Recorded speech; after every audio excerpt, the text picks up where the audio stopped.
creen que no compartimos la misma voz. Pero se equivocan. Con una sola voz exigimos más democracia, Justicia. igualdad, trabajo. Con una sola voz decimos que la sanidad y la educación no son privilegios heredados. Son derechos conquistados. somos cientos. miles. Millones. Somos la gente. Y tenemos el poder.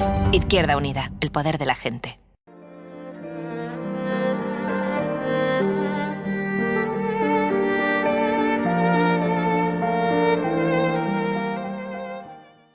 Bueno, pues muchas gracias a todos por venir.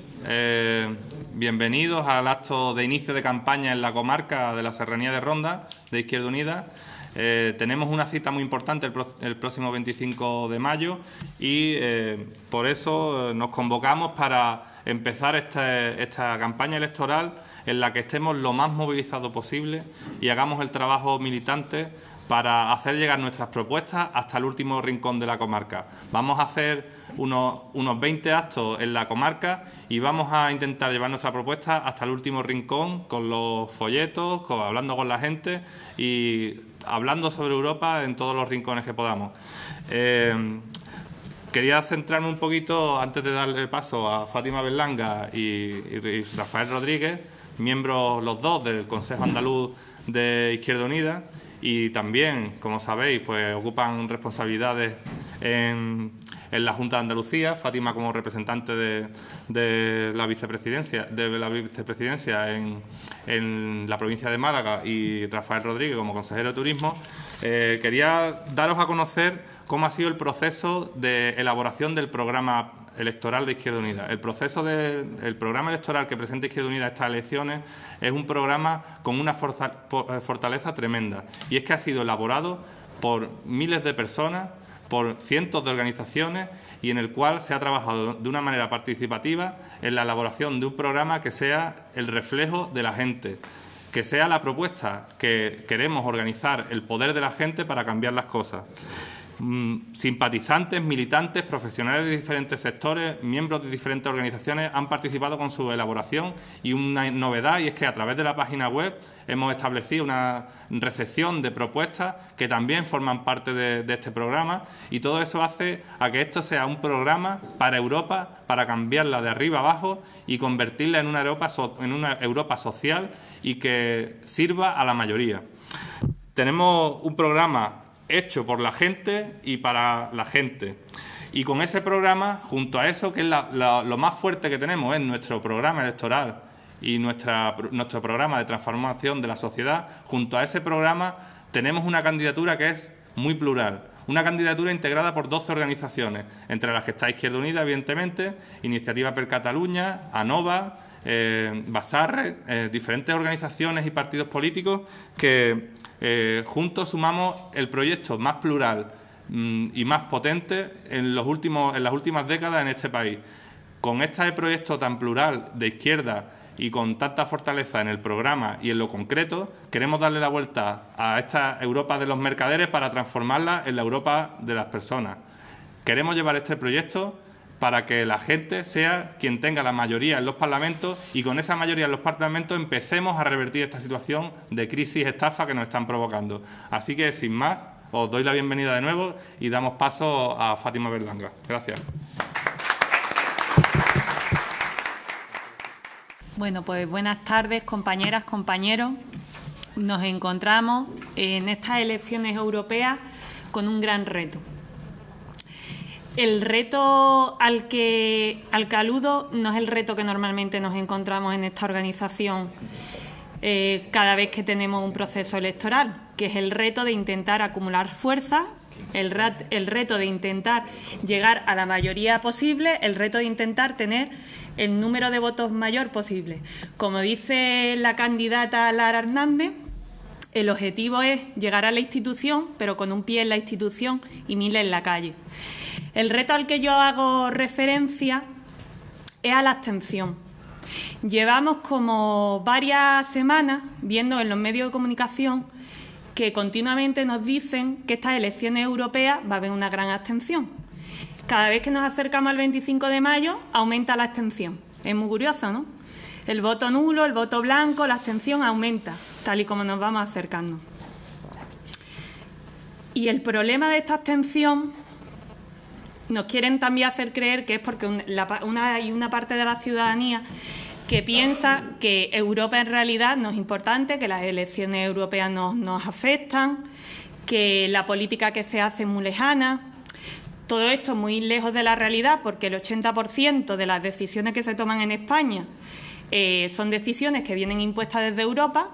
Es decir, esta percepción que tiene la ciudadanía es una percepción provocada completamente por un interés de que las elecciones europeas no importen. Y por otro lado, no podemos olvidar que estos medios de comunicación, todos los medios de comunicación, son grandes empresas multinacionales que el único interés que tienen es el interés económico. Y evidentemente en ese interés económico no entra Izquierda Unida. En ese interés económico entra que la abstención, el voto nulo y el voto blanco favorece evidentemente a PSOE y a PP, al bipartidismo. Esto es algo que están haciendo mucho hincapié en todos los medios de comunicación, como he dicho. Como he dicho, el bipartidismo no quiere una Izquierda Unida más fuerte, no quiere una Izquierda Unida más fuerte ni en Europa, pero tampoco quiere una Izquierda Unida más fuerte en España. Ahora tenemos las elecciones europeas, pero esto es una avanzadilla a lo que va a pasar en las municipales y lo que va a pasar en las nacionales. Si el pueblo y la gente está desmovilizada, el pueblo y la gente va a seguir desmovilizada. Una Izquierda Unida que se presenta a estas elecciones, como ha dicho Álvaro, junto a otras 11 organizaciones y partidos políticos, cuya candidatura representa la experiencia, gente con experiencia o veteranía como Billy Meyer o Paloma López, y otras personas que representan la juventud y la renovación, como Lara Hernández o Marina Albiol. Es una candidatura que está formada por gente normal, porque en Izquierda Unida somos pueblo. Nosotros no necesitamos sacar la chaqueta de pana cada vez que hay elecciones. Nosotros tenemos la misma ropa todos los días. Nuestra militancia y nuestros candidatos sufren la misma crisis que sufren todas las personas normalmente todos los días. Y como somos gente, tenemos claro que el modelo de especulación y el ladrillo no tiene que volver. Álvaro ha hecho referencia al programa político que presentamos en estas elecciones europeas. En este programa hay un montón de propuestas, es muy amplio, de muchas de las áreas. Yo voy a hacer mención a algunas porque si no sería un volumen muy grande para una intervención, pero entre ellas proponemos un nuevo modelo productivo para Europa y los estados que la integran, que cree empleo sostenible con actividades como las energías renovables, la rehabilitación de edificios, movilidad sostenible o una agricultura ecológica, entre otras. No podemos consentir la especulación en el precio de los alimentos, la burbuja energética que estamos viviendo. Ya están lanzando que después de las elecciones europeas nos van a subir la tarifa otro 50% más, ¿eh? Ya lo están lanzando. Esto es una burbuja energética. Y el constante ataque a nuestros recursos naturales y, evidentemente, también animales. Por eso apostamos por unas energías limpias, un uso social del suelo y la soberanía alimentaria, garantizando el acceso a la tierra con una nueva regulación de la política agraria común. Porque desde Izquierda Unida apostamos por una política agraria y ganadera más cercana, más pegada a la tierra. Este año perdemos en la PAC un 15% de las inversiones. Este 15%, como ya todos sabréis, no le va a afectar a la duquesa de Alba. Este 15% le va a afectar a los pequeños productores que tienen su olivar, que el olivar sale bastante dañado, o, por ejemplo, la cabra también. La ganadería caprina también sale bastante afectada. La visión que tenemos en Izquierda Unida de lo que debería ser Europa, vosotros perdonadme si leo, pero es que el programa es complicadillo de que me lo sepa de memoria, ¿vale? Yo lo del programa lo tengo que leer. Lo que debería ser Europa es, además, la visión de una Europa más justa, no solo en lo económico, sino también en lo social, con una Europa con los mismos derechos para mujeres y hombres. Siempre hablamos de muchas cuestiones, pero se nos olvida que una democracia sin igualdad real entre mujeres y hombres no es democracia. Apostamos por unos servicios públicos, con una sanidad universal para todas las personas que residen en la Unión Europea, con independencia del país de procedencia. Prohibiciones de copago sanitario, la Carta de Derechos Europeos sobre Educación, establecimiento de una tasa de inversión en educación de al menos un 7% del Producto Interior Bruto de Europa, de al menos. Protección del principio de justicia universal a nivel europeo o la ampliación de la Carta de Derechos Sociales y Laborales de la Unión Europea de forma vinculante para los Estados. Aquí, con todo este tipo de propuestas, vemos la importancia que tiene la política de la Unión Europea en cada una de las políticas nacionales, porque con una Carta de Derechos Sociales que impida el tipo de reforma laboral que llevamos sufriendo desde el Gobierno de Zapatero ahora, no lo hubieran podido hacer. Para esto tenemos que hacer pedagogía en la calle. Tenemos que hablar del absentismo, de la abstención, del bipartidismo, que favorece que sigan manteniendo en Europa las políticas de recorte y austeridad. La tecnología, que como se vaya para arriba no vea. De austeridad que solo produce mayor desigualdad. Porque en Europa vivimos dos tipos de desigualdades. Bueno, vivimos un montón de tipos de desigualdades, pero a nivel económico. La desigualdad entre ricos y pobres y la desigualdad que estamos sufriendo en estos últimos años entre los países del norte y los países del sur. Siempre ha existido históricamente una desigualdad norte-sur. En los países, en los continentes, siempre.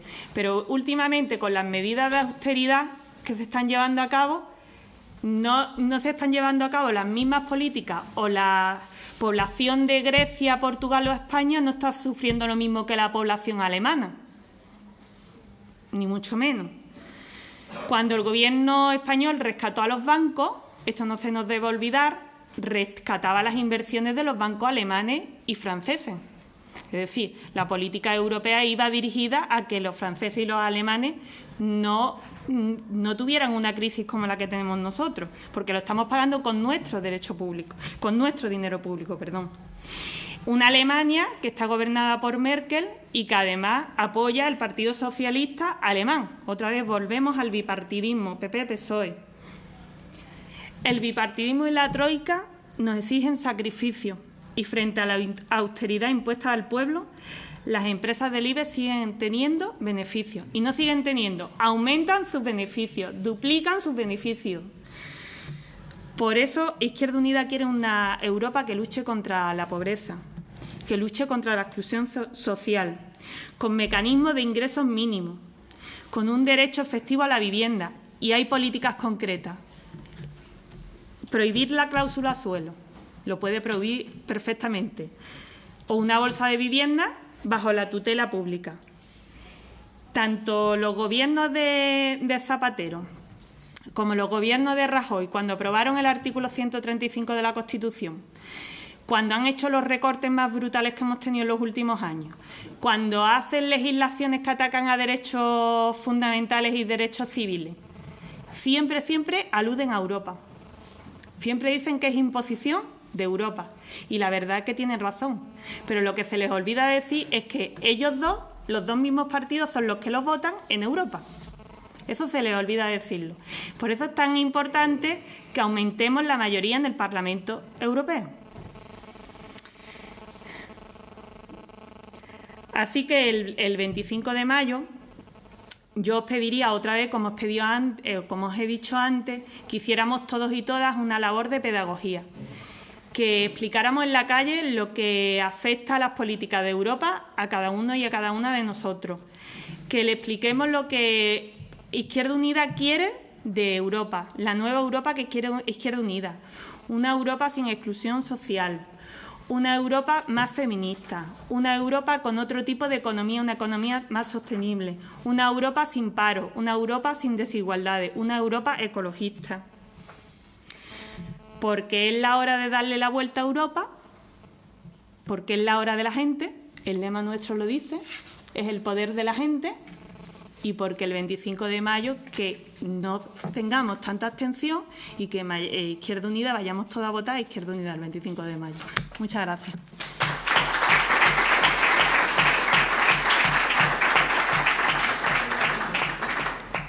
Se me ha olvidado al principio decir que muchas gracias a Comisiones Obreras de Ronda por cedernos el local para llevar a cabo este acto, que se lo agradecemos enormemente y que nos permita estar hoy aquí. Así que muchas gracias.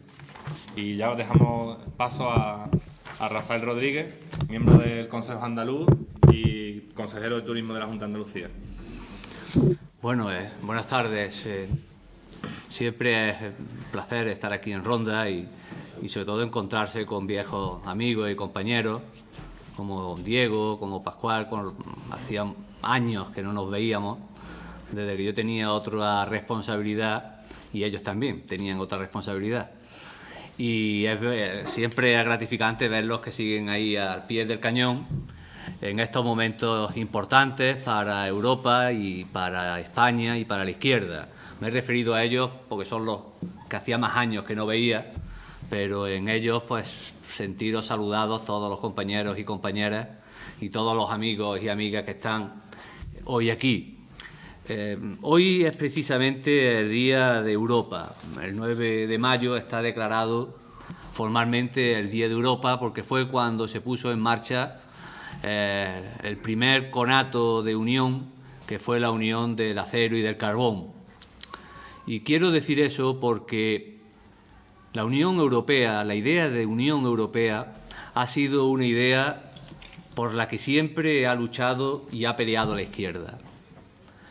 Si en este país hay algún sector ideológico que históricamente haya soñado con una Europa unida, que haya trabajado para una Unión Europea efectiva, ese sector ha sido la izquierda europea en su conjunto, también la izquierda española.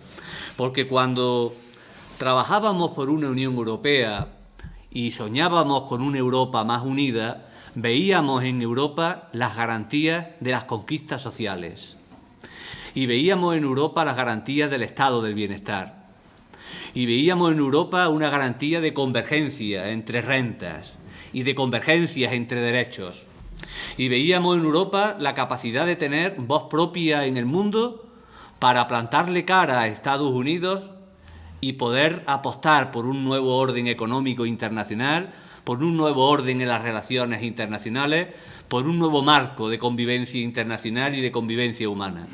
Ese sueño de Europa, esa lucha por Europa, es la que la izquierda siempre encarnó y siempre encabezó y la hizo posible. Pero tenemos que decir también que una vez que conseguimos avanzar en el proceso de la unidad de Europa, la izquierda perdió la batalla. Y perdió la batalla además de manera estrepitosa. Y la perdió fundamentalmente a través y a partir, algunos lo recordarán, del Tratado de Maastricht, que dibujó la actual Europa de la Unión Monetaria, del euro y de las multinacionales, y que dibujó el marco de la Unión Europea al servicio de los intereses de los grandes capitales, al margen de las necesidades de la gente, de los problemas de la gente, de las aspiraciones de la gente. De aquel Tratado de Maastricht del año 90, de aquellos polvos, han venido y vienen todos los lodos que en este momento empozoñan la vida de millones y millones de españoles, de europeos, de manera absolutamente inaceptable e impresentable, porque esa Europa de los pueblos que aspirábamos desde la izquierda, esa Europa de la solidaridad y de la convergencia, esa Europa de la expansión de las políticas sociales, esa Europa democrática, surgida de la voluntad de los ciudadanos y de las ciudadanas, surgida del poder de la gente, esa Europa ha terminado absolutamente secuestrada de la oligarquía financiera. Y en este momento la Unión Europea es una farsa. Es una farsa al servicio de las empresas multinacionales, al servicio de las empresas financieras, al servicio de los lobbies económicos que gobiernan, que dirigen y que mangonean Europa a sus anchas. Por eso, la Europa que fue la cuna de las libertades democráticas, la Europa que fue la cuna de la Revolución Francesa, la Europa de la igualdad, la Europa que fue la cuna de la democracia, entendida como el poder surgido del pueblo, no puede estar prisionera de los lobbies económicos que solo responden a los intereses de las grandes transnacionales financieras y de las grandes transnacionales económicas, de las grandes multinacionales que son los que dirigen a los hombres de negro y que son los que dirigen a las políticas que los hombres de negro imponen e impulsan en el conjunto de Europa. Por eso ahora tenemos la oportunidad de recuperar esa idea de Europa por la que tanto trabajó la izquierda y esa idea de Europa por la que tanto se identificaron hombres y mujeres de nuestro país y del conjunto de la izquierda europea. Tenemos la oportunidad el 25 de mayo de recuperar, de liberar la Europa secuestrada, la Europa encerrada en las cadenas de la oligarquía y en las cadenas de los intereses de las multinacionales. Por eso es importante estas elecciones europeas, porque esa Europa, esa construcción de Europa al margen de las personas, esa construcción de Europa al margen de sus derechos, de sus necesidades, esa construcción de Europa al servicio del capital y al servicio de las grandes compañías transnacionales, se ha construido sobre las espaldas del Partido Popular y del Partido Socialdemócrata Europeo.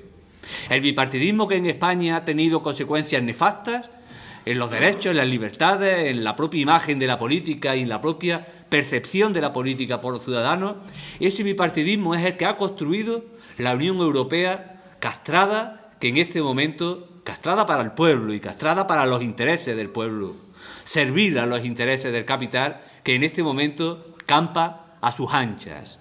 Por eso también el 25 de mayo una oportunidad para plantar cara a ese bipartidismo que quiere reducir la vida política a la A y a la B, como si no hubiera más letras en el abecedario, o que quiere reducir la vida parlamentaria y la vida social a dos caras de la misma moneda, como si no hubiera más posibilidades, más alternativas y más iniciativas de diferente calado y de diferente contenido. Los hombres de negro, que son los hombres que tienen las llaves de los candados que encierra la democracia europea, esos hombres de negro que solo responden a los lobbies económicos que los nombran, que solo responden a los intereses financieros que les pagan, esos hombres de negro se pasean por Europa y por algunos países de Europa diciendo lo que hay que hacer y diciéndole a los mismos partidos que lo han soportado y que lo han construido en Europa lo que tienen que hacer para que al final la tarta se reparta de manera cada vez más desigual. Y en España hemos tenido y tenemos alumnos aventajados. Hemos tenido y tenemos alumnos que quieren sacar nota ante esta academia, ante este jurado especial que lo forma esta oligarquía económica y financiera que gobierna Europa.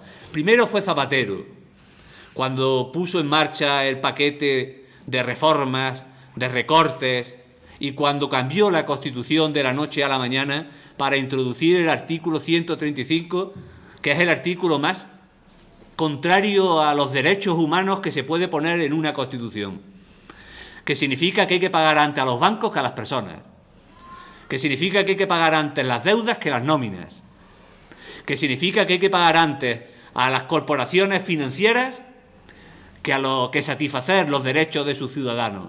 Eso fue el artículo 135 de la Constitución, que parece, por cierto, que es el único artículo que existe en la Constitución. Parece que en la Constitución no existiera el artículo 1 que define a España como un Estado social y democrático de derecho, y que no existieran los artículos que hablan del derecho al trabajo y del derecho a la vivienda, y que no existieran los artículos que hablan de que toda la economía está al servicio del interés general, y que no existieran los artículos que hablan de la planificación democrática de la economía. El bipartidismo ha reducido la Constitución española al artículo 135. Ha reducido toda la conquista de la transición que supuso la Constitución al artículo que concluye que hay que pagar antes a los bancos que a las personas. Pues bien, ese fue Zapatero con el Partido Popular. Y después vino el Rajoy, que ganó democráticamente las elecciones. Y desde que ganó democráticamente las elecciones, con un discurso absolutamente distinto a lo que después está haciendo, con una estafa permanente a los ciudadanos que lo votaron y que creyeron en ellos, a los que no lo votamos y que ya sabíamos de qué pie cojeaban, no nos han engañado, ¿no? Pero desde el minuto cero puso en marcha una estrategia absolutamente premeditada y preconcebida para, utilizando la crisis como excusa y utilizando la crisis como pretexto, dinamitar derechos que creíamos absolutamente consolidados, para poner en solfa derechos que había costado decenas de años conquistar y que creíamos que ya eran inamovibles. Las generaciones pasadas, mis padres, mis hermanos mayores, siempre hablaban de que la rueda de la historia giraría siempre hacia adelante y que lo que teníamos que procurar es que girara hacia adelante más deprisa, que girara hacia adelante a más velocidad. Nunca se pensaron que la rueda de la historia podía girar hacia atrás. Pero hoy en día, como consecuencia de esta Unión Europea que se ha construido, la rueda de la historia está girando hacia atrás a marchas vertiginosas, generando situaciones que serán difícilmente reconducibles en el futuro, generando situaciones que en muchos casos costarán decenas de años volver a conquistar. Y esa estrategia que el Partido Popular puso en marcha es una estrategia preconcebida y es una estrategia que no lo hubiera podido poner en marcha si no existiera esa Unión Europea construida al margen de los ciudadanos, construida al margen del poder de la gente, construida al margen de la democracia. Porque utilizan a la Unión Europea como el mantra para justificar todas las decisiones que en España se han impuesto en los últimos 2 años. Utilizan a la Unión Europea y a los hombres de negro como el gran argumento para decir que los recortes no los hace Rajoy o no los hace la derecha española, sino que es que hay que hacerlo porque no hay más remedio, porque lo dice Europa, como si Europa fuera una especie de faro luminoso de la verdad absoluta, como si esa Europa que dice los recortes no fuera la misma Europa que en España está obteniendo importantes beneficios, no fuera la misma Europa que está esperando que se privaticen los servicios públicos en nuestro país para entrar a saco en el negocio de la sanidad o en el negocio de la educación, porque esa Europa a la que se refieren es la Europa de las transnacionales, es la Europa de las multinacionales, es la Europa de los lobbies, es la Europa de los bancos, es la Europa de la ingeniería financiera, que es la que está construyendo día a día el quehacer y el devenir de nuestra realidad y de nuestras vidas. Desde que el Partido Popular gobierna y utilizando, como decía, la crisis como excusa, puso en marcha una catarata de iniciativas. Y una catarata de iniciativas que lo llaman reformas, para parecer más suave al oído de la gente, pero que no son otra cosa que destrozos de conquistas sociales, que no otra cosa que demoliciones de derechos sociales, de derechos básicos de la ciudadanía, que no otra cosa que dejar sin sentido el artículo de la Constitución que habla de España como Estado social, democrático, de derecho. Hay compañeros nuestros que hablaban algunas veces que la Constitución española lo que pudo haber sido y no fue. Y hoy lo que tenemos que decir es, ojalá se cumpliera la Constitución española. Y ojalá se cumplieran los artículos de la Constitución española que hablan de los problemas de la gente, de las necesidades de la gente, de los derechos de la gente y de que todas las políticas públicas tienen que estar al servicio de los derechos y de las necesidades de la gente. Esa estrategia del Partido Popular ha tenido consecuencias nefastas. Ha puesto en marcha una reforma laboral que está dinamitando, que ya ha dinamitado y que va a seguir dinamitando las relaciones sociales, los convenios colectivos, los equilibrios sectoriales entre empresarios y sindicatos. Hay alguien o hay gente que en algunos momentos, cuando se habla de la reforma laboral del Partido Popular, dicen la reforma laboral ha fracasado, porque desde que el Partido Popular gobierna hay 2,5 millones más de parados y desde que la reforma laboral está en marcha hay 1 millón más de parados. A los que dicen eso, yo siempre les digo que se equivocan, que la reforma laboral en absoluto ha fracasado. La reforma laboral ha sido un absoluto éxito y ha cumplido todos los objetivos para los que el Partido Popular la puso en marcha, que nunca fue la creación de empleo, que nunca fue mejorar las relaciones y las condiciones laborales de los trabajadores y de las trabajadoras. El objetivo de la reforma laboral era dinamitar la capacidad de interlocución de los sindicatos. Era facilitar un trasvase de rentas, de las rentas salariales a las rentas de capital. Y en el año 2012, desde que se puso en marcha la reforma laboral, se traspasaron 24.000 millones de euros de las rentas salariales a las rentas de capital. Hoy en día los convenios colectivos es un sacrificio permanente, es una lucha titánica que se puedan materializar. Están los compañeros de comisiones obreras y de UGT intentando cerrar convenios colectivos en hostelería, en toda Andalucía. En un año en el que el sector turístico va muy bien. Después de un año, como fue el 2013, que el sector turístico fue magnífico, con incremento de todos los indicadores turísticos, en pernoctaciones, en ocupación, en rentabilidad. Pues bien, es muy probable que este año nos podamos encontrar con huelgas en temporada alta porque la patronal se niega a firmar convenios colectivos. Y se niega a firmar convenios colectivos porque el Partido Popular le ha dado con la reforma laboral unas herramientas absolutamente poderosas para hacer claudicar a los sindicatos y a los trabajadores. Por lo tanto, el objetivo del Partido Popular con esta reforma laboral, que decía que era consecuencia de una imposición europea, nunca fue crear empleo y nunca fue crear mejores condiciones laborales. Fue favorecer que los empresarios incrementaran sus márgenes de beneficios. Y lo han conseguido al 100%.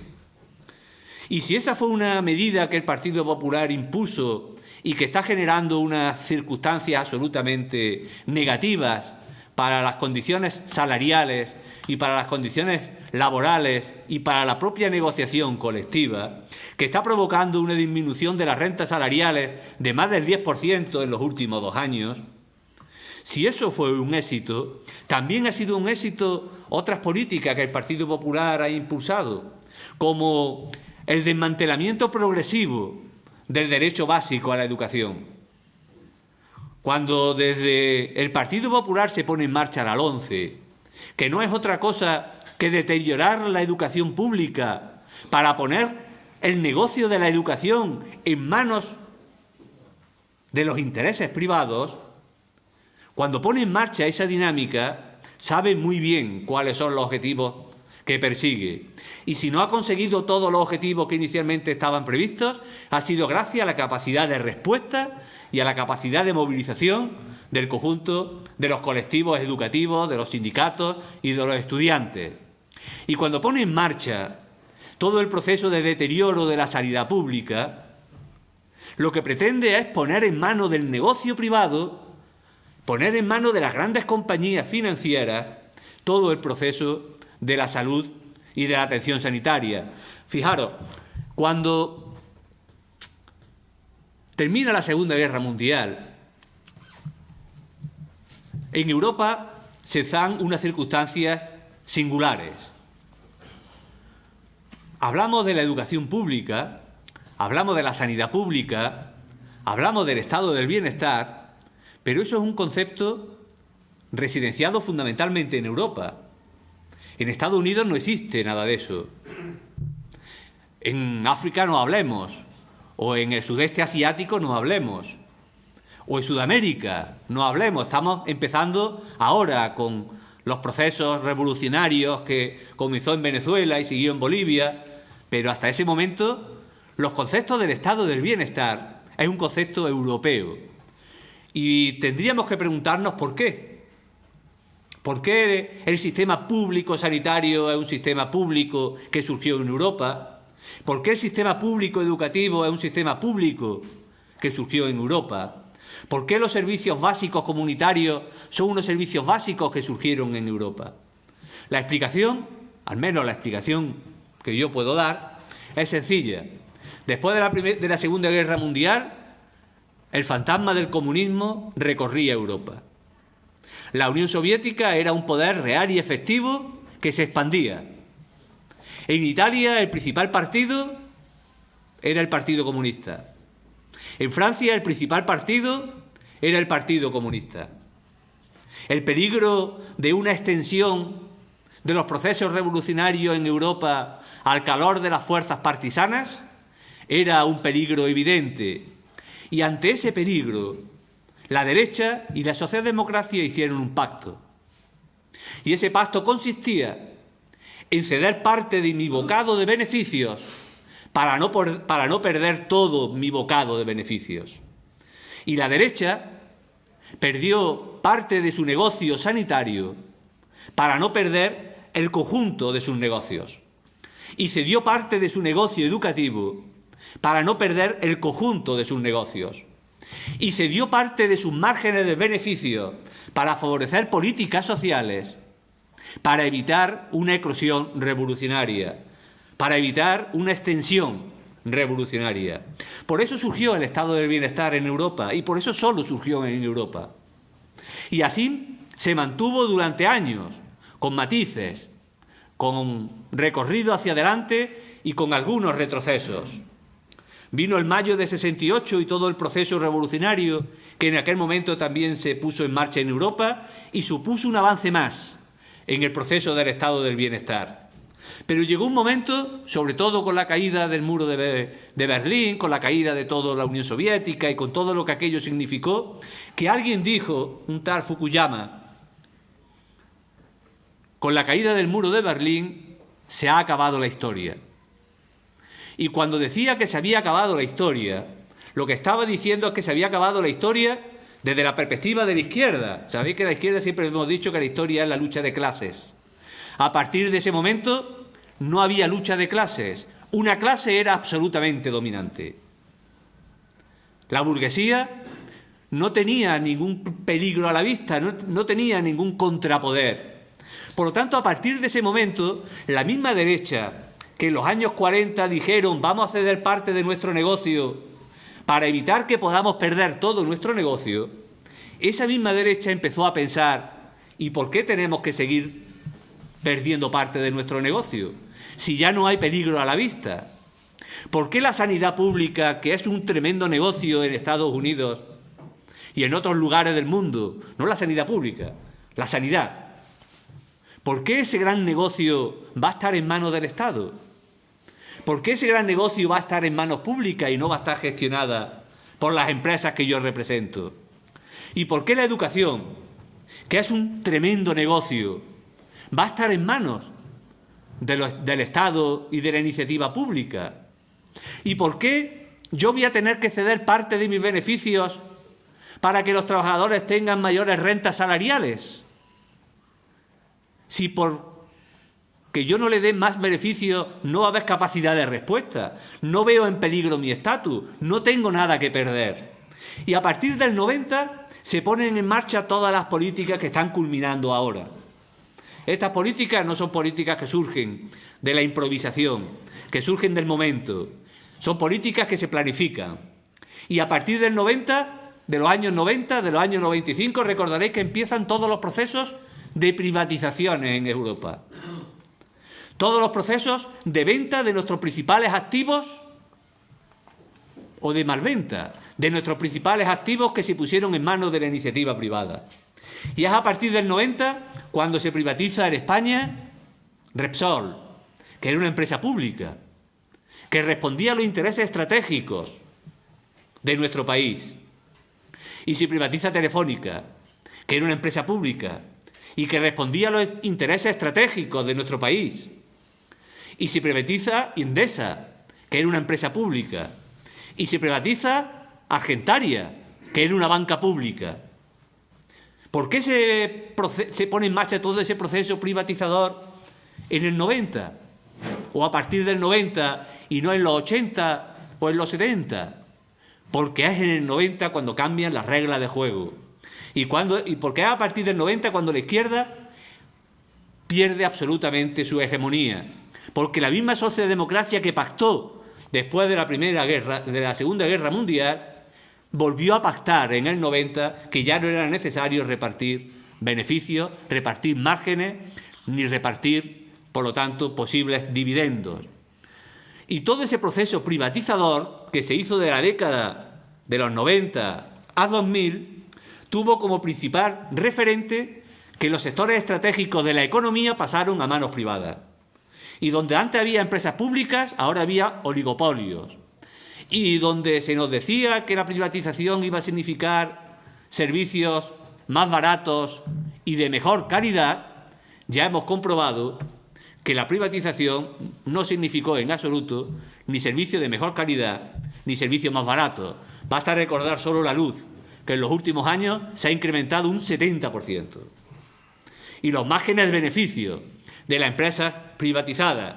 Ahora que se habla de que el Estado no tiene dinero, Imaginaros el dinero que podría tener el Estado con todos los beneficios que Repsol, que Telefónica, que Endesa, que la banca pública privatizada está teniendo año a año. Miles de millones, decenas de miles de millones de euros. Por lo tanto, en esa estrategia y en ese diseño, del año 90 al año 2000 tocaba privatizar los sectores estratégicos, empresas públicas, elementos fundamentales de la economía. Y se pusieron mano a la obra y lo hicieron al dedillo.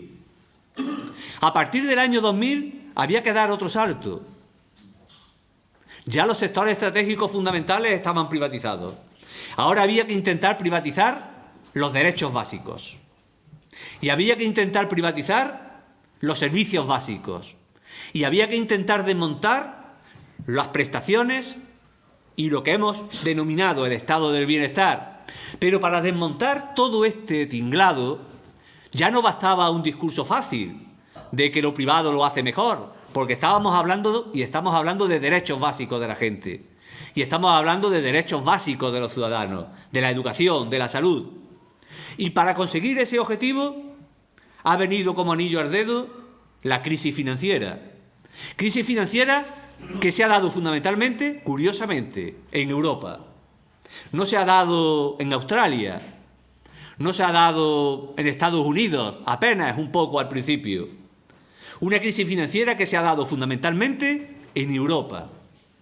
Y al calor de esa crisis financiera, y como consecuencia, y utilizándola como justificación, se puso en marcha todas las políticas tendentes a privatizar lo poco que quedaba por privatizar y a recortar los derechos que de otra manera no hubiera sido posible recortar. Porque no hubiera sido posible recortar derechos ciudadanos si la gente no ve el miedo y si la gente no ve la resignación de manera permanente y si no se inunda al conjunto de los ciudadanos de una especie de mantra también diciendo que o esto se hunde, o hacemos esto, o esto se hunde. Por lo tanto, he hecho este pequeño itinerario histórico para que seamos conscientes de que la lucha de clases no ha desaparecido. Han desaparecido las condiciones en las que la lucha de clases se situaba en la mesa de operaciones. Y en este momento, los trabajadores, la izquierda, estamos en unas condiciones de absoluta debilidad. Y estamos en unas condiciones de dificultades. Por eso es fundamental que todos los elementos y todos los instrumentos que están surgiendo al calor de las movilizaciones, al calor de la rebeldía y al calor del rechazo de la gente, se traduzcan en organización, se traduzcan en respuesta política, se traduzcan en respuesta colectiva. Por eso, todas estas políticas del Partido Popular, que ha conducido a que en España haya prácticamente 6 millones de parados, que ha conducido a que prácticamente 2 millones de familias no tengan ningún tipo de recursos en este momento porque no le entran en sus ingresos, en sus cuentas, ningún tipo de recurso, que ha provocado que el 27% de los niños de España estén en el umbral de la pobreza, en riesgo de pobreza, que ha provocado que prácticamente 28% de los españoles estén también por debajo del umbral de la pobreza. Estas políticas que han provocado y están provocando que cada 15 minutos se genere un desahucio en este país, todas estas políticas han tenido a lo largo de estos 2 años importantes respuestas de movilización, importantes respuestas colectivas. Desde el 15M, que fue un ejemplo magnífico de respuesta ciudadana, de respuesta colectiva y de respuesta solidaria, al 25 de marzo, con las marchas de la dignidad, que fue otro ejemplo de unidad colectiva, de capacidad de responder desde la autoorganización y desde el impulso, desde abajo. Además, huelgas generales, además, movilizaciones de todo tipo. Izquierda Unida convocó un 28 de febrero y ha habido una respuesta magnífica a esa manifestación con más de 10.000 personas en Sevilla. Pues bien, todo eso es fundamental, pero todo eso se tiene que traducir en las urnas en voto político. El 25 de mayo tenemos que ser capaces de convertirla en una inmensa moción de censura al Partido Popular y a sus políticas. En una inmensa moción de censura a las iniciativas, a las propuestas y al modo de construir Europa que la derecha está haciendo. Tenemos que devolver el poder a la gente, y nunca tiene la gente más poder que cuando vota. Porque cuando votamos todos somos iguales, y porque cuando votamos todos tenemos la misma capacidad de decisión. Por eso, desde el bipartidismo se está trabajando para que en estas elecciones no vaya nadie a votar, o vaya muy poca gente, los suyos, los convencidos, porque le temen a la movilización, porque le temen a la respuesta, porque le temen a que el 1 millón de personas que estuvo en Madrid en la Marcha por la Dignidad se traduzca en 4 millones de votos en las urnas contra sus políticas y contra sus propuestas. Por eso, desde la izquierda sí estamos empeñados en que haya una amplia movilización y que haya una amplia participación, y que las urnas, como os decía, se conviertan en la mayor moción de censura al Partido Popular, a sus políticas y a la Unión Europea tal como se está construyendo. Durante 2 años, la derecha, con diferentes rostros, ha estado utilizando las tijeras permanentemente para los recortes. Los viernes, que son los consejos de ministros, se convertían y se convierten en permanentes viernes de dolores, de sacrificio para el conjunto de los ciudadanos y de los trabajadores. Pues bien, el 25 de mayo las tijeras de recortar y de podar las tenemos nosotros. Las tijeras de recortar las tiene la gente. Y tenemos que ser capaces de que sirvan para dejar sin patas, sin manos, sin instrumentos a todos los que están haciendo sufrir y todos los que están poniendo en marcha estas políticas que nada más que hacen que cunda el desasosiego y el malestar y la crisis entre la gente, entre las personas. Por eso es importante lo que decían anteriormente los compañeros. No solo se trata de votar, los que aquí estamos, que estoy convencido que lo haremos, sino además de convencer para que se vote, de trabajar para que se vote, de procurar que todo el que se queja, que es importante quejarse, traduzca su queja en voto de reverdía, en voto de respuesta, en voto de alternativa. Esa es la Europa que tenemos que construir, pero si no la construimos desde abajo, se irá construyendo cada vez más desde arriba, haciéndola un búnker inaccesible a los problemas de la gente y a las necesidades de la gente. Esa Europa que fue, como decía antes, la cuna de la democracia, tiene hoy en día una comisión que gobierna y que no responde ante nadie. Tiene un Parlamento que no sirve para nada. Los ciudadanos no tenemos capacidad de decidir, ni capacidad de intervenir, ni capacidad de aprobar ninguna de las normas y de las propuestas que se imponen desde la Comisión Europea. Y hasta ahora todas las políticas que se han impuesto desde la Comisión Europea tienen el mismo signo. Todas las directivas tienen el mismo horizonte: la liberalización económica, facilitar la libre circulación de capitales, eliminar los controles para que las transnacionales puedan campar por sus anchas en Europa, estando hoy aquí y mañana allí, sin ningún tipo de responsabilidad y sin ningún tipo de rendición de cuentas. Esa Europa hay que cambiarla, para que las directivas que surjan sean las directivas de los salarios mínimos, sean las directivas de los derechos básicos, sean las directivas de la educación pública, sean las directivas de la sanidad pública, sean las directivas de la dependencia. Eso es lo que nos jugamos y ese es el gran reto que tenemos. Y para ese reto, Izquierda Unida es modestamente una garantía. Una garantía de que todo eso que aspiramos a construir se puede construir. Porque donde gobernamos y donde tenemos capacidad de decisión, lo demostramos. Donde gobernamos y donde tenemos capacidad de decisión, somos una garantía de que los gobiernos miran a la gente a la cara y a sus problemas. Y de que los gobiernos tienen como principal prioridad y como principal tarea resolver las necesidades de la gente. Y que cuando hay que optar entre los intereses de la oligarquía financiera y los intereses de los ciudadanos, se opta por los intereses de los ciudadanos. Hoy en día en Andalucía gobernamos Y gobernamos solo con 12 diputados y 3 consejeros, de 109 diputados y de 11 consejeros que forma el Consejo de Gobierno. Por lo tanto, gobernamos con una correlación de fuerzas limitada. Pero a pesar de esa limitación en la correlación de fuerzas, tenemos que decir que hoy en día Andalucía es un referente para toda la gente de izquierda de este país. A pesar de las dificultades, a pesar de que tenemos pocos dineros, a pesar de que Montoro y el Partido Popular han intentado e intenta asfixiarnos permanentemente cortando el grifo de los recursos y de los ingresos económicos, a pesar de que nos roban cerca de 3.000 millones de euros que nos corresponden. A pesar de todo ello, hoy en día el Gobierno de Andalucía es una referencia para el conjunto de la gente de izquierda de este país. Cuando en Madrid la gente de izquierdas piensan cómo podemos desbancar al Partido Popular y a sus políticas, piensan en Andalucía como referente.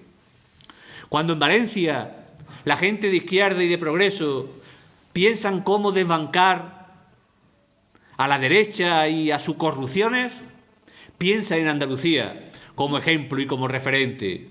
Cuando Felipe González y otra gente del Partido Socialista y del Partido Popular sueñan con un gran gobierno PP-PSOE en España, con una gran coalición en nuestro país, Andalucía es la alternativa.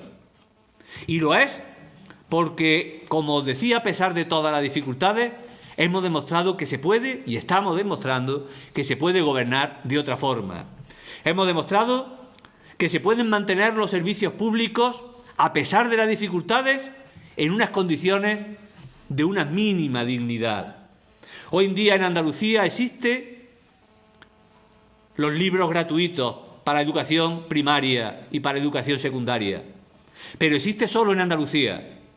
En el resto de España, los padres tienen que pagar 150 o 200 euros por niño, por curso, para hacer frente a sus necesidades escolares.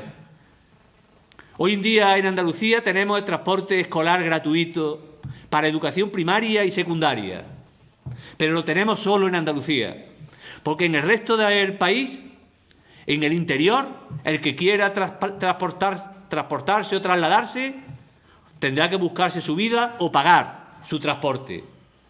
Y lo tenemos en Andalucía a pesar de que esos servicios antes estaban pagados al 50% por parte del Estado. Y hoy el Partido Popular ha quitado todos los recursos que tenía a disposición de los libros de texto que tenía a disposición de transporte escolar.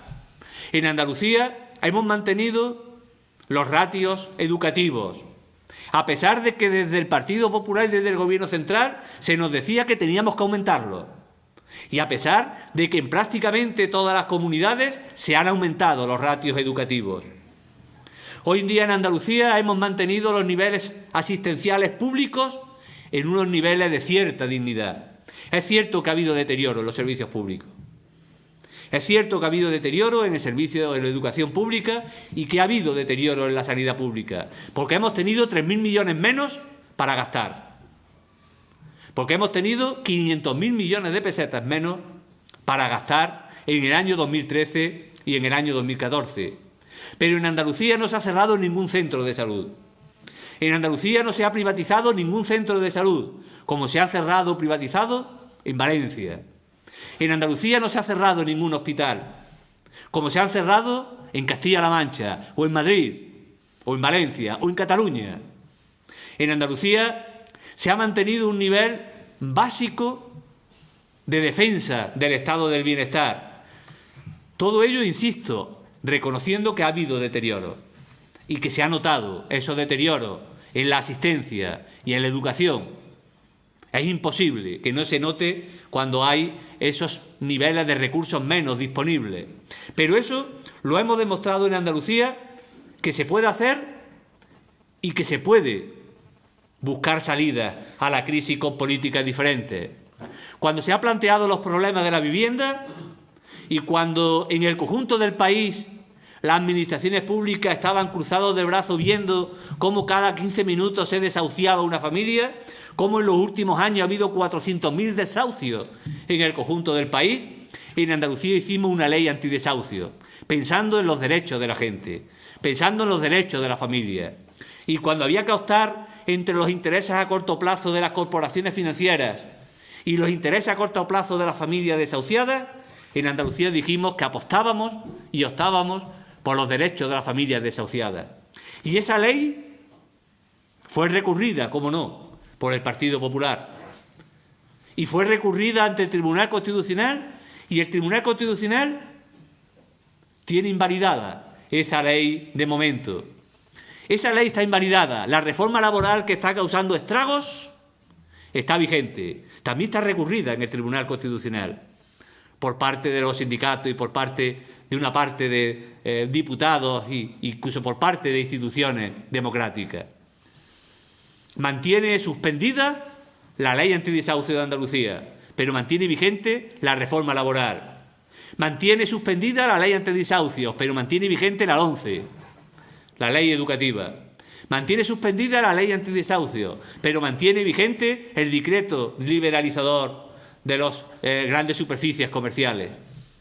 Por lo tanto, esos ejemplos, podía seguir dando ejemplos de cómo en Andalucía, a pesar de las dificultades, estamos demostrando que se puede gobernar de otra forma, con muy poca presencia. Nos gustaría tener más fuerza, para ser más influyentes, para tener más capacidad de decisión, para gestionar áreas más importantes y de más impacto social de la que gestionamos. Pero con la fuerza que tenemos, la hemos puesto al servicio de las víctimas de la crisis y la hemos puesto al servicio de la gente que más la necesita. Y creo que los 2 años de gobierno es un ejemplo para confiar también en Izquierda Unida para construir otra Europa.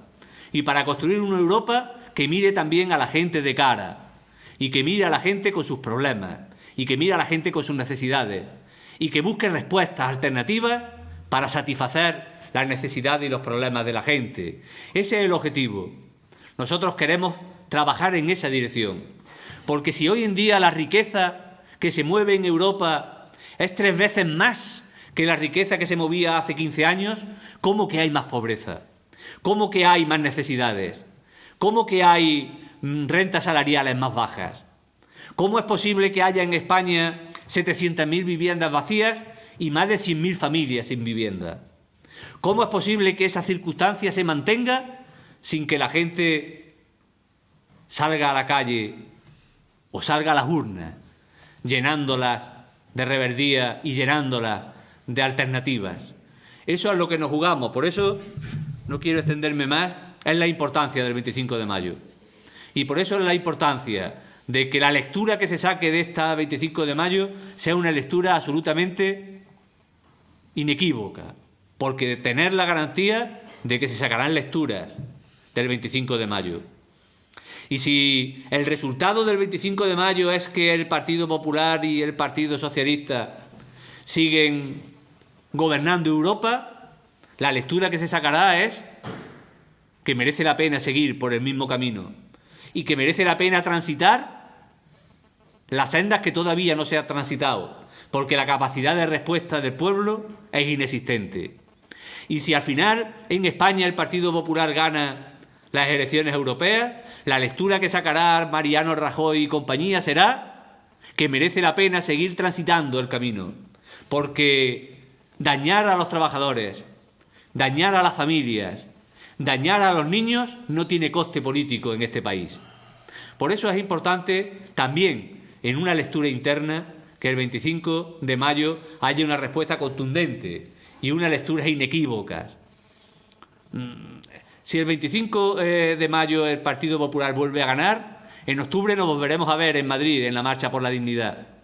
Pero ya no será la misma Marcha por la Dignidad.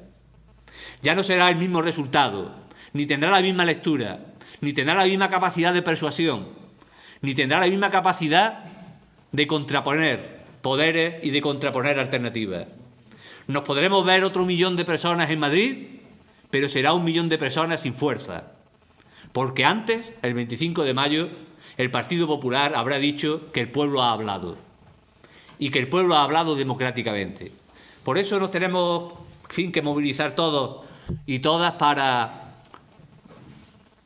no caer más en la resignación y para que no cunda más el desánimo y para que no cunda más el cruzarse de brazos o el mirar hacia atrás, decían por ahí una frase había un sabio que tampoco, no recuerdo exactamente ahora la frase, pero cuentan de un sabio que un día tan pobre y mísero estaba que solo se sustentaba de las hierbas que cogía y halló la respuesta viendo que otro sabio iba cogiendo las hierbas que él arrojó.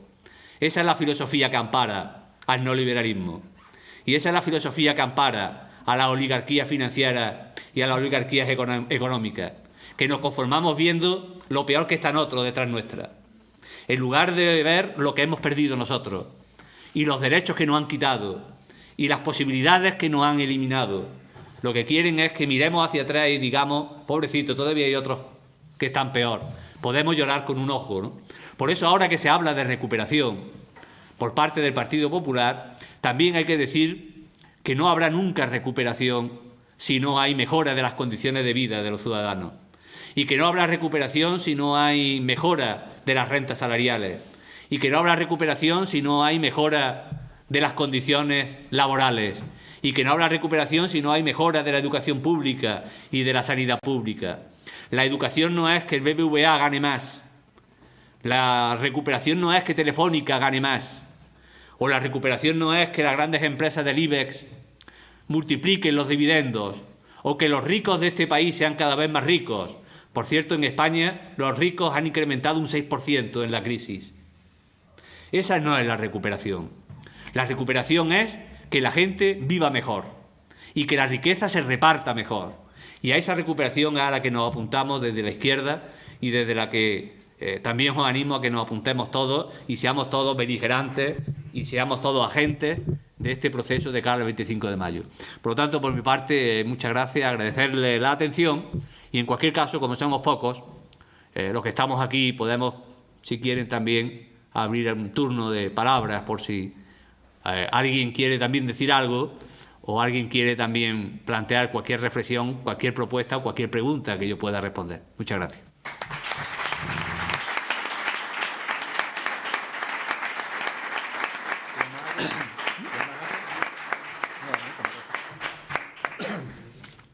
Si hay un pacto de gobierno, se gobierna en la Junta de Andalucía, Izquierda Unida tiene 3 consejerías, ¿por qué este discurso tuyo tan bueno no se puede ver en Canal Sur y a una hora en condiciones?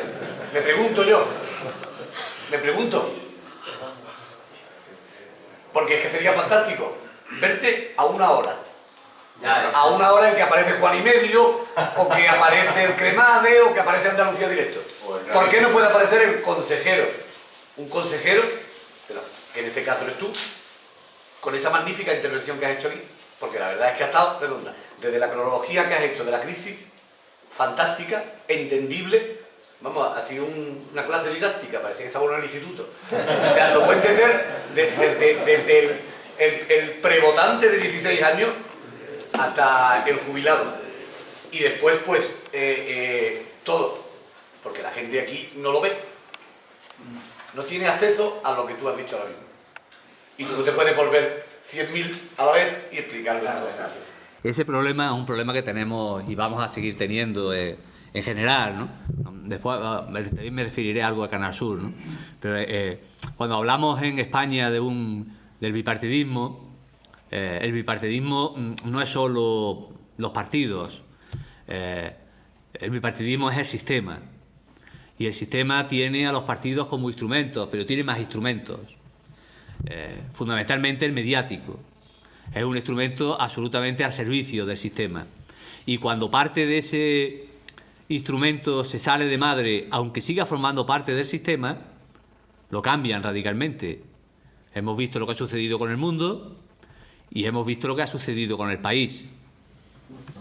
Por lo tanto, la izquierda no tiene altavoces. Bueno, la izquierda, que representa los valores que Izquierda Unida propone y proyecta, no tiene altavoces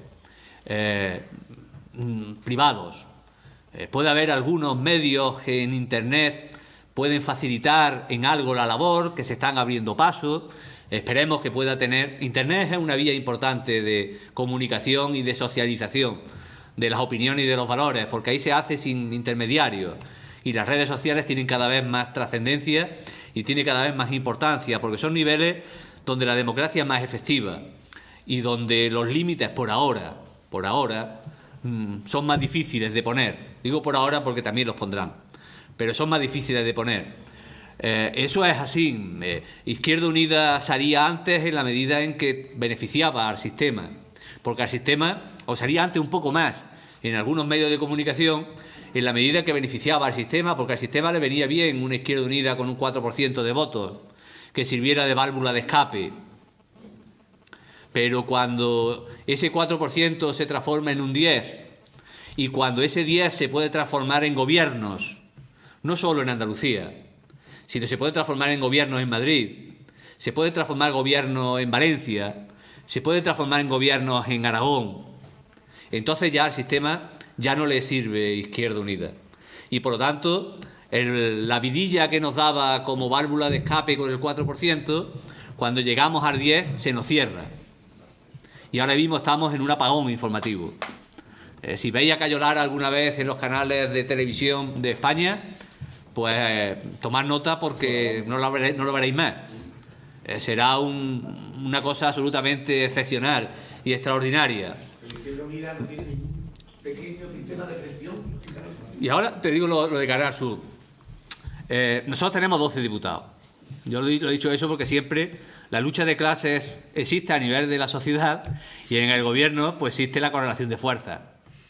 Izquierda Unida tiene 12 diputados, tiene un 11,5%, creo recordar que sacamos en las últimas elecciones. El Partido Socialista tiene 47 diputados y tiene un 39%, creo que recordó que sacó en las últimas elecciones autonómicas. Por lo tanto, en esa correlación de fuerzas, demasiado hacemos. Créeme, demasiado hacemos. Y nos cuesta a veces sudor y lágrimas el sacar cosas. El decreto de la vivienda nos costó meses de trabajo y de negociación. Vamos a sacar ahora los mínimos vitales en materia de luz y de agua. Nos está costando sudor y lágrimas también. Intentamos poner en marcha un impuesto a las grandes superficies comerciales para obtener recursos para apoyar al pequeño comercio, a la microempresa, al autónomo, y de momento no es posible, porque el socio tiene intereses y los intereses que tiene el socio pesan más que los 12 diputados que tiene Izquierda Unida. Si Izquierda Unida tuviera 20 diputados, entonces estaríamos en condiciones de igualdad con los otros intereses que pesan sobre el socio. En Canal Sur, ¿qué es lo que estamos intentando procurar? Lo primero que estamos intentando procurar en Canal Sur es que no desaparezca. Esa ha sido nuestra principal batalla, nuestra primera batalla, porque lo que está sucediendo con todas las televisiones públicas en el conjunto del país es que están desapareciendo. En Valencia ha desaparecido, en Madrid ha desaparecido, en Murcia ha desaparecido, se le están dando los informativos, han privatizado los informativos, que es lo único que existe. Por lo tanto, esa realidad es la primera realidad con la que nos encontramos, que Canal Sur tenía una deuda que era difícil de asimilar y que la medida más inmediata para asimilar esa deuda hubiera sido lo mismo que hizo la derecha, expediente de regulación de empleo. Y en Canal Sur, que hay 1.500 trabajadores, no se ha despedido a nadie. Es cierto, cuando digo no se ha despedido a nadie, eso siempre genera problemas de interpretación, porque es cierto que hay contratos que son contratos temporales, que finalizan y no se renuevan. Y eso sirve para Canal Sur o sirve para cualquier otra empresa pública. Eso sí ha pasado. Pero nosotros lo que no hemos hecho ha sido eliminar empleos fijos, echar a la calle trabajadores estables, poner en marcha expedientes de regulación de empleo. Y en Canal Sur los 1.500 trabajadores siguen siendo 1.500 trabajadores. El segundo objetivo que nos marcamos era para normalizar financieramente la empresa, normalizar los salarios. Cuando llegamos, el director de Canal Sur ganaba 120.000 euros al año. prácticamente el doble que el presidente de la Junta. Pero cuando eso lo ganaba el director de Canal Sur, lo ganaban decenas de directivos por debajo del director, de directivos y trabajadores de Canal Sur. Por lo tanto, el objetivo que nos marcamos fue que nadie gane más que la presidenta. Y eso se trasladó a todas las empresas públicas, también a Canal Sur. En Canal Sur nos encontramos un problema, y era que había trabajadores que por convenio ganaban más que la presidenta. Y el director de Canal Sur planteaba: yo no voy a ser el director ganando menos que otro trabajador que está realizando sus funciones. El director general que había entonces se le redujo el sueldo a estaba a 120.000, se le redujo en una primera instancia a 90.000 y se fue. Y entró el que está actualmente, que era su director, que es un trabajador de Canal Sur. Y este hombre, esta persona gana ahora mismo, digo gana porque es el límite. A partir de ahí, todos los que ganaban más que él ganan menos que él ahora también. Gana en torno a unos 75.000 euros, creo recordar, no sé la cifra exacta. Y el objetivo que nos hemos marcado es que en octubre tiene que ganar lo mismo que la presidenta. Cuando eso es así, significa que todos los que ganaban más que la presidenta también van a ganar menos que la presidenta. Por lo tanto, se produce un ahorro importante de coste. Ahí. Un paréntesis, porque el Partido Popular en Andalucía permanentemente, cada vez que habla, es que vea que el director general que gana más que la presidenta. Bueno, el director general de la RTVA, no de en octubre, cuando gane como la presidenta o menos que la presidenta, sino ahora, es el director general que menos gana de toda España. Para que veáis la hipocresía con la que la derecha se mueve. El director general de la televisión catalana gana 160.000 euros. Y a partir de ahí, imaginaros que debajo del director general hay subdirectores, directores de área, directores ejecutivos. Bueno, 160.000 euros. El director de la Televisión de Madrid, que está prácticamente en cuadro, privatizada, gana 120.000 euros. El director de Castilla-La Mancha, que es una televisión que ven 4 o 5 en torno a la mesa del Consejo de Gobierno de Concospedal, gana más de 100.000 euros. Nosotros hemos planteado que el director de la RTVA tiene que ganar como máximo como la presidenta y a partir de ahí normalizar las relaciones laborales. Y es el segundo objetivo que nos hemos marcado y hemos llegado ya a un acuerdo con el PSOE para conseguir ese objetivo. El tercer elemento que nos queremos marcar a partir de ahí es mejorar los contenidos informativos de Canal Sur. Y hay una comisión mixta, Izquierda Unida PSOE, trabajando en esta materia.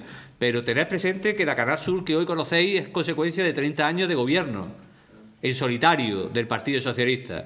El Canal Sur que hoy conocéis y todo lo que conocéis de Andalucía. Por lo tanto, cualquier cambio que se produzca, por modesto que pueda parecer, supone un cambio radical en un elefante acostumbrado a andar por la misma senda durante 30 años. Por lo tanto, queremos mejorar algunos contenidos informativos, sobre todo programas informativos, programas de debate, donde se pueda proyectar una opinión diferente y que la voz, como en este caso la nuestra y otras voces, puedan tener eco y ser escuchadas. Ese es el tercer nivel en el que nos planteamos. Pero yo también quiero, nosotros también decimos otra cosa importante. Digo porque sé que hay mucha gente, a mí no me gusta, que no le gustan algunos programas de Canal Sur. Pero tengo que deciros que esos programas que a mucha gente no le gusta, que a mí personalmente tampoco me gusta, son los que mantienen la audiencia de Canal Sur. Por lo tanto, si queremos tener un medio público influyente, tiene que ser un medio público con audiencia. Y tiene que ser un medio público que conecte, porque si Canal Sur no tiene audiencia, los informativos de Canal Sur tampoco tienen audiencia. Y los programas de debate que vayamos a poner tampoco tienen audiencia. Por lo tanto, tenemos que compaginar y trabajar ahí con cierto equilibrio para que Canal Sur sea un gran referente de información objetiva, de información pública, de formación también, de contraste de opiniones, pero también sea un gran medio de entretenimiento para mantener audiencia y para competir con audiencia con otras canales y con otras cadenas. Televisión de Madrid tiene un 2% de audiencia. Con ese 2% de audiencia no nos sirve para nada un medio público de comunicación. Después de la TV3, de la televisión catalana, la segunda televisión con más audiencia es Canal Sur, de las televisiones autonómicas. Y estamos hablando de la TV3, que tiene un elemento fundamental, que es la lengua. Y por lo tanto un elemento de identidad, ¿no? Identitario, ¿no?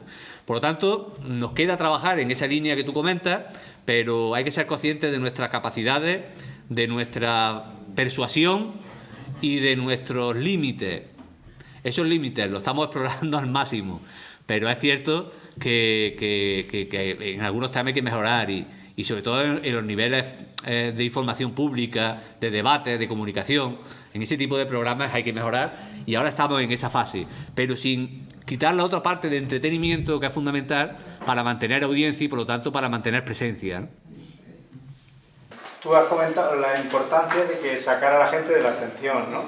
Que en este momento, vamos, yo que me relaciono con algunos compañeros y eso, pues veo que están desilusionados, ¿no? Y que algunos de ellos dicen, yo no voto, esta gente allí, lo que ganan es mucho dinero, no hacen nada, lo típico, ¿no? Y incluso la opinión de que el Parlamento Europeo es inútil. Entonces yo creo que hay que hacer hincapié en eso. Más que inútil, lo han inutilizado. Es decir, que la socialdemocracia, el socialismo europeo y el Partido Popular, que son un partido único prácticamente en Europa, pues han inutilizado el Parlamento Europeo. Y entonces, en ese sentido, tenemos que hacer hincapié en la importancia del Parlamento Europeo y también en otra cosa, creo yo, que sería el que no estamos solos. Me refiero que Izquierda Unida no está sola en esa lucha por una Europa distinta. Y hay otra serie de partidos que se van a unir con nosotros en esa lucha. Sí, absolutamente de acuerdo, es cierto, ¿no? Y además yo creo que el grupo de la Izquierda Unitaria Europea va a dar un salto importante en estas elecciones. Estamos hablando de encuestas y las encuestas siempre son bastante, en fin, de poca definición, ¿no? De poca precisión. Pero estamos hablando de que podemos estar entre los 50 y los 60 eurodiputados, que sería un salto espectacular sobre los 16, me parece que tenemos ahora mismo, ¿no? Y es fundamental, el Parlamento Europeo es inútil porque les interesa al poder que sea inútil. No le interesa que haya el único órgano que depende directamente de el único órgano europeo, de la gobernanza europea, que depende directamente del voto democrático, es el Parlamento Europeo. Y de toda la gobernanza europea es el órgano que menos poder tiene. Fijaros la construcción europea que se ha hecho. La gobernanza europea la forma la Comisión Europea, lo forma el Consejo de Europa, lo forma el Parlamento Europeo y lo forma el Banco Central Europeo y otro órgano que se me ha olvidado. Pues bien, de todos esos órganos, el que menos poder tiene de decisión es el Parlamento Europeo, que es el único que es elegido democráticamente por la gente. Pero es el que menos poder tiene otorgado. Pero si en el Parlamento Europeo hubiera una mayoría de izquierdas o una mayoría democrática, yo no diría de izquierda siquiera, ¿no? Sino una mayoría democrática en el sentido radical del término democrático, que dijera nosotros no somos cero a la izquierda, no somos ovejas de rebaño, la voz de los ciudadanos que nosotros representamos se tiene que hacer oír. Si ese Parlamento Europeo existiera, aún sin competencias, favorecería de manera absolutamente segura una Europa diferente y una construcción europea diferente. Y su protagonismo y su beligerancia le haría merecedor de competencias a corto y a medio plazo. Todos los tratados que se han hecho de la Unión Europea se han hecho de espaldas al Parlamento Europeo. Se han hecho de espaldas a todos los parlamentos. Pero son tratados que tienen más valor que la Constitución española, que están por encima de la Constitución española. Por eso se trata de abrir un proceso constituyente también a nivel europeo y poner en tela de juicio toda esa tela de araña neoliberal que de manera científica y de manera absolutamente inteligente se ha ido construyendo en los últimos 20 años. He puesto la cronología porque me parece que didácticamente es interesante para saber que lo que hoy sufrimos no es aislado, no es una venate, no es consecuencia de una ventolera que se le ha ocurrido a las grandes corporaciones financieras europeas que han dicho, no, este es el momento. No, es una estrategia diseñada que ha tenido diferentes fases, porque para desmontar un edificio donde vive gente, tienes que ir desmontándolo por planta. Y el estado del bienestar era un edificio donde vivíamos gente y donde vivimos gente. Y para desmontarlo no pueden desmontarlo mediante un sistema de demolición masiva. Tienen que ir desmontándolo por planta. Y eso es lo que vienen haciendo fundamentalmente desde el año 1990. Desmontándolo por planta. Empezando por las plantas menos habitadas, siguiendo por las plantas que podían tener más corriente de aire y que por lo tanto podía haber cierta opinión o cierta empatía en los ciudadanos de que esas plantas había que cerrarlas, hasta que han llegado a las plantas al salón comedor, donde estamos, y también lo quieren dinamitar, ¿no? Pero es un proceso científico, un proceso elaborado, un proceso pergeñado, ¿no? Yo no sé si conocéis, hay un club por ahí que también se me ha olvidado el nombre, el club Bilderberg, ¿no? Bueno, ese club es un grupo de análisis y de reflexión y de propuestas del liberalismo mundial. Este grupo surgió, engloba lo que entonces se conocía como la trilateral. Ese grupo no es un grupo fantasma, aunque se reúne como si fueran fantasmas. Es un grupo que mueve la ficha del ajedrez y que después esa ficha del ajedrez tiene conexiones en muchos tableros, ¿no? La derecha se mueve de manera absolutamente científica. La izquierda nos movemos a golpes de ciego, cuando no a bastonazos, que también es muy típico entre la izquierda, ¿no? Que nos movamos a golpes de bastones. Y la derecha no. La derecha, más allá de su representación política, que es casual, que es anecdótica, tiene muy claro cuáles son sus intereses, a corto, a medio y a largo plazo. Y la izquierda, todos los intereses son a corto plazo. Nosotros no somos capaces de proyectar intereses a medio y a largo plazo porque todos nuestros intereses terminan en las elecciones próximas. Y si para estas elecciones no hay 8 candidaturas de la izquierda, es que no hay ninguna. Y si para la siguiente, en lugar de 8, no hay 24, pues es que no hay ninguna. Y si eso sirve para debilitar, da igual. Porque nuestra guerra es pasado mañana. Nuestra guerra no es de aquí a 4 años, ¿no? Ni de aquí a 8 años, como sí hace la derecha. Pero, en fin, yo creo que también a golpe de bastonazo aprenderemos alguna vez. Bueno, en cualquier caso, deciros lo que os decía antes. Lo importante es el no bajar la guardia y no caer en los cantos de sirena, que de cara al 25 de mayo van a ser muchos, están siendo muchos y van a seguir siendo muchos, ¿no? Y a partir de ahí, pues todo lo que podamos conseguir, bienvenido sea. Yo eres uno de los consejeros aquí más malvados, porque esta es una ciudad, y te lo puedo decir de derecha, izquierda y centro, porque conozco todo el abanico de concejales y demás, y un tema más importantísimo, el turismo es una ciudad paradisíaca y además vienen cerca de 2 millones todos los años de turistas. Es una ciudad monumental y tú has venido varias veces, has estado por la PYME, yo estuve ahí, lo que pasa es que no me dio tiempo a saludarte y eso, y eres uno de los consejeros más valorados de la Junta de Andalucía, te lo digo, chapó. Y sinceramente en la ciudad que estamos también existe la pobreza casi absoluta a través de la riqueza mediana.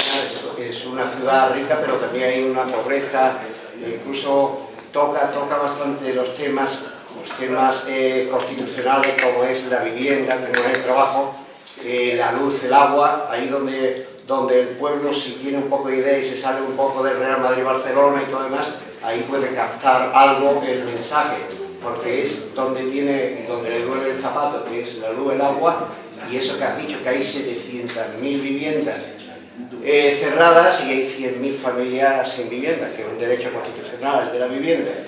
Bueno, pues sinceramente eso tocarlo. Otro tema muy importante que has tocado, que se fijen bien las madres y los padres de que los libros gratuitos y todo eso es muy importante para el bolsillo y el riñón de más de una familia, que el problema de los hijos e incluso creo que pagáis parte de las comidas, de los comedores escolares básicas y todo demás, que eso es importantísimo.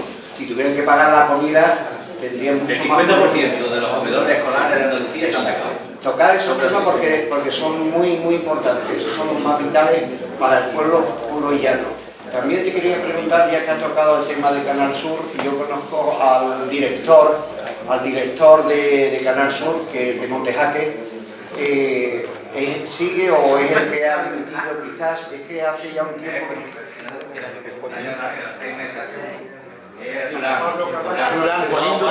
Es que está hablando de Pablo Camacho, que es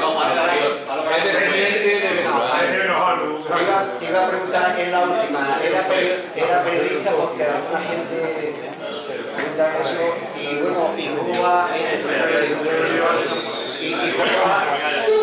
Y por último, ¿cómo va el tema de la vivienda esta allí en Sevilla con la consejera de Izquierda Unida, la Corrala? Bueno, lo de la Corrala es una consecuencia lógica de nuestras políticas, que se ha dimensionado de manera interesada, ¿no? Por parte del PSOE fundamentalmente y por parte de la derecha, ¿no? En La Corrala todo empezó en un momento en que había un edificio de Ibercaja que estaba vacío, que, en fin, de los que se construyeron, que después los que lo iban a comprar no tenían crédito para comprarlo, total, que estaba vacío, y una familia hace 2 años pues se metieron en ese edificio y formaron lo que se llama la Corrala de la Utopía, ¿no? Esa familia llevan viviendo ahí durante 2 años. Ibercaja puso en marcha un proceso de desahucio por parte de un proceso judicial que durante 2 años pues se estuvo desarrollando. Llevaban los últimos 5 o 6 meses sin luz y sin agua, porque ya le habían cortado la luz y el agua, pero seguían viviendo allí. Y hubo una sentencia de desalojo. Si bien esa sentencia del juzgado decía que las administraciones públicas tenían que proveer lo necesario para atender a las familias con riesgo de exclusión social y con menores de las que estaban ocupando edificios. Es decir, decía que se desalojara, pero que antes de desalojar se le buscara salidas y alternativas a las familias en riesgo de exclusión social y a las familias con menores. En ese proceso, la consejería nuestra, la Consejería de Fomento y Vivienda, junto con el Ayuntamiento, junto con el Defensor del Pueblo y junto con Ibercaja, tenían una mesa de reunión para buscar una solución. Y esa solución estaba prácticamente finalizada. Y se había acordado ya que esas familias se iban a realojar en una vivienda que Ibercaja tenía en otros lugares con unos alquileres sociales. Pero un día antes de que ese acuerdo se pudiera materializar, el PP pone en marcha el desalojo. Digo el PP porque fue la delegación de gobierno, la subdelegación de gobierno. Pone en marcha el desalojo de las familias para echar por tierra el acuerdo al que se había llegado con la propia Ibercaja. Cuando el ayuntamiento desaloja, eso estaba también acordado con Ibercaja, lógicamente, cuando el ayuntamiento de Sevilla, la delegación de gobierno desaloja, el ayuntamiento de Sevilla se desentiende a partir de ahí de los acuerdos adoptados en la mesa. E Ibercaja también se desentiende de los acuerdos adoptados en la mesa. Y entonces al día siguiente lo que hay es las familias desalojadas, una orden desalojadas, además sin informar a la consejería por parte de la policía que se iba a desalojar, que tenía que haberse informado de acuerdo al auto judicial, un auto judicial que decía que había que proveer lo necesario para atender las necesidades de esas familias, y la familia en la calle. Se fueron a acampar delante del ayuntamiento de Sevilla.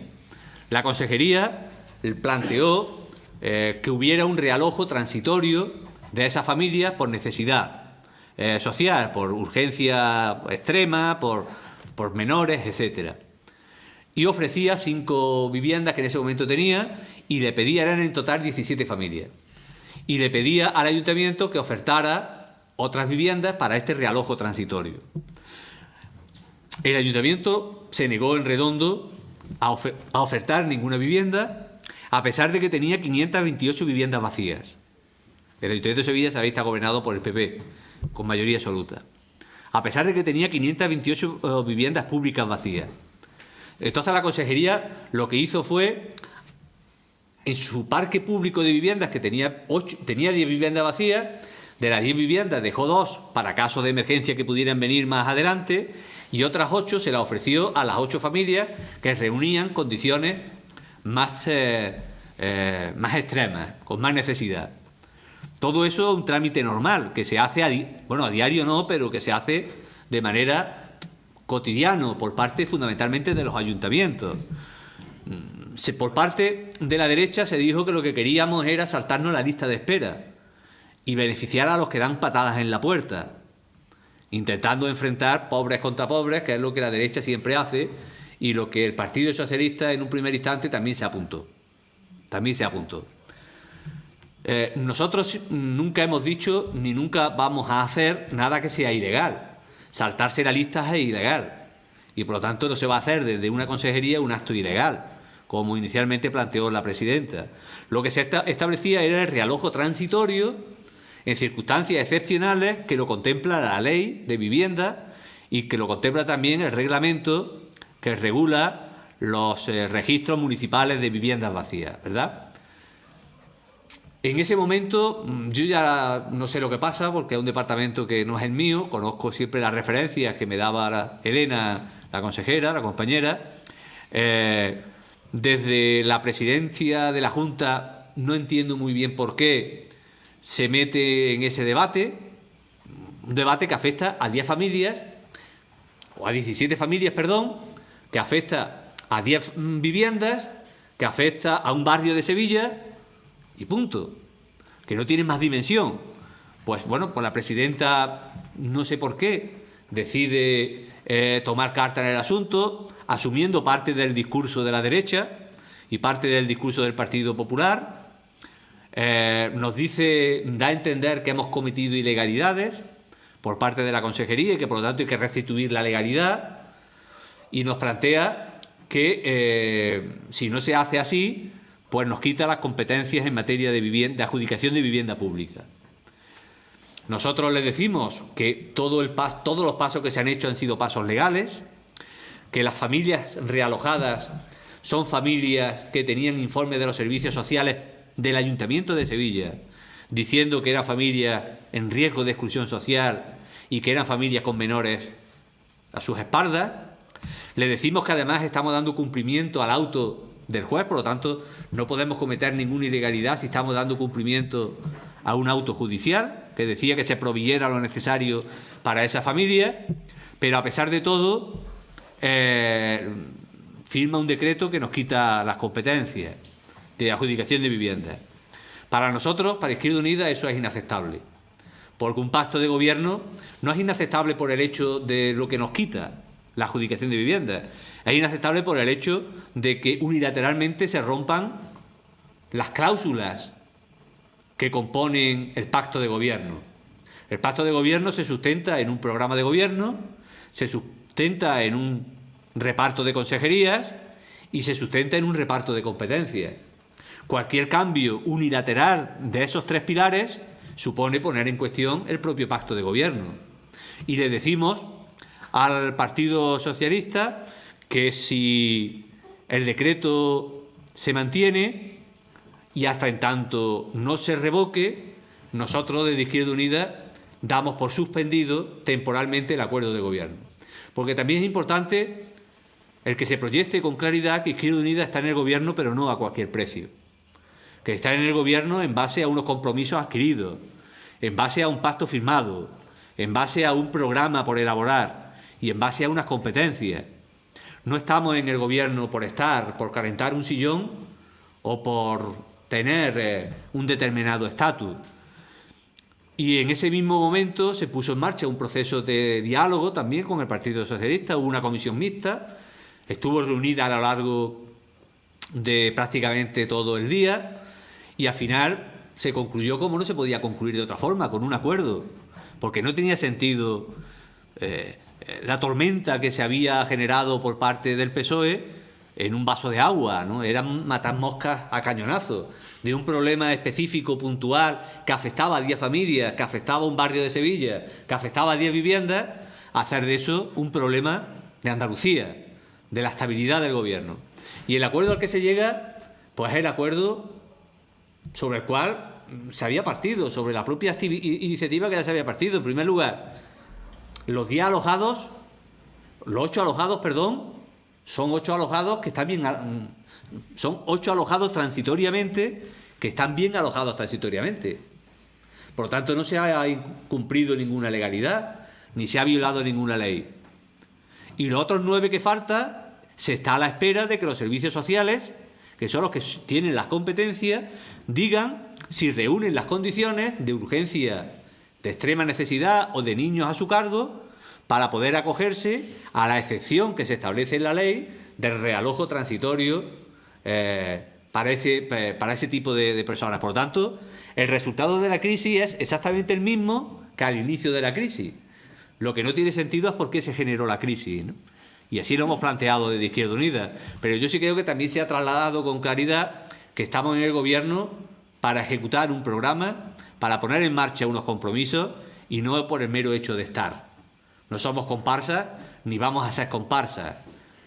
Tenemos una gente detrás, una dignidad como formación política, como programa, como colectivo, que hay que hacer valer siempre, ¿no? Por lo tanto, esa es un poco la situación, que no puede ser otra, ¿no? Es ser un gobierno que atiende a los problemas de la gente, que atiende a las necesidades de la gente.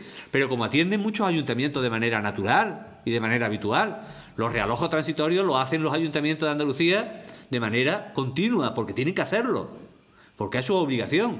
Y nadie dice que incumpla la ley, y nadie dice que viole ningún tipo de normativa, ni que se salte ninguna lista.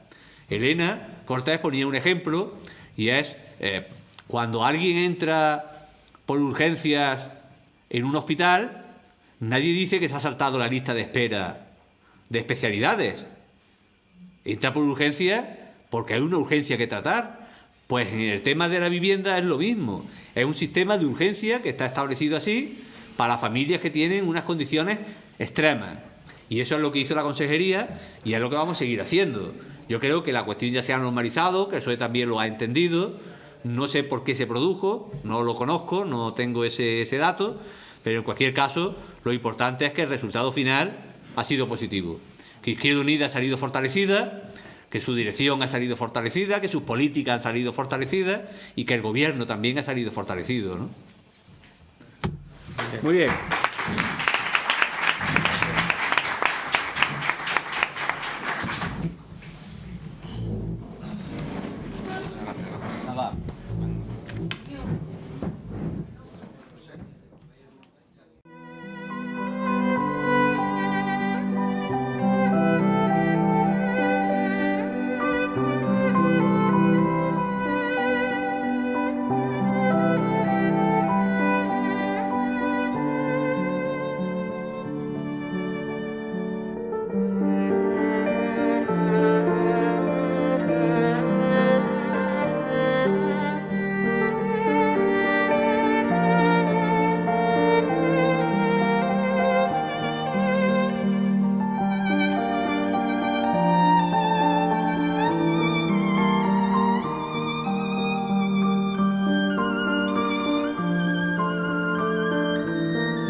Dicen que miremos hacia otro lado. Que vayamos a lo nuestro. Que estamos solos. Creen que no compartimos la misma voz. Pero se equivocan. Con una sola voz exigimos más democracia, Justicia. Igualdad. trabajo. Con una sola voz decimos que la sanidad y la educación No son privilegios heredados. Son derechos conquistados. somos cientos. Miles. Millones. Somos la gente. Y tenemos el poder.